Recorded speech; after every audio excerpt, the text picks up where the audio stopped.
కంచగచ్చిబౌలి భూ వివాదంపై జరిగిన అసత్య ప్రచారాలపై తెలంగాణ ప్రభుత్వం సీరియస్ అయింది. ఫేక్ కంటెంట్ పై విచారణ జరపాలని కోర్టును కోరుతామని, బాధ్యులపై కఠిన చర్యలు తీసుకుంటామని సీఎం రేవంత్ రెడ్డి తెలిపారు. కంచగచ్చిబౌలి భూముల విషయంలో ఏఐ ఆధారంగా తప్పుడు వీడియోలు వైరల్ చేశారన్నారు సీఎం రేవంత్. ఈ అంశంపై మంత్రులతో సమీక్ష నిర్వహించిన ముఖ్యమంత్రి నిజాలను మార్చే ఫేక్ వీడియోలు ప్రమాదకరమని అభిప్రాయపడ్డారు.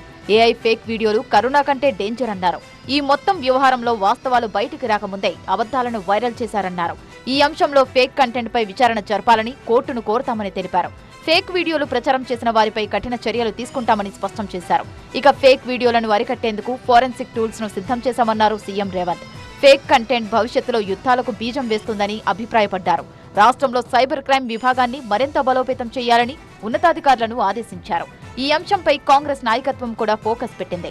హైదరాబాద్ వచ్చిన పార్టీ ఇన్ఛార్జ్ మీనాక్షి నటరాజన్ ఈ అంశంపై వివిధ వర్గాలతో చర్చిస్తామని తెలిపారు.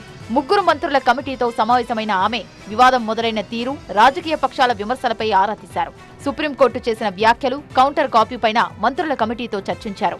అన్ని వర్గాలతో చర్చించిన తర్వాత సమస్యకు ఓ పరిష్కారం లభించే అవకాశం ఉందని అభిప్రాయపడ్డారు.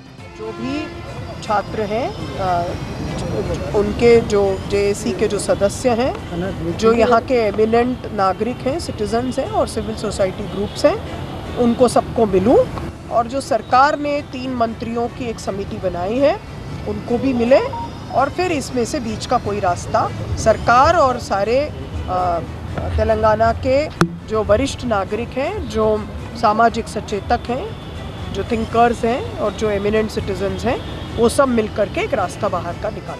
మొత్తానికి కంచగచ్చిబౌలి భూ వివాదం వ్యవహారాన్ని ఇటు ప్రభుత్వం అటు కాంగ్రెస్ నాయకత్వం చాలా సీరియస్ గా తీసుకున్నట్టు కనిపిస్తోంది.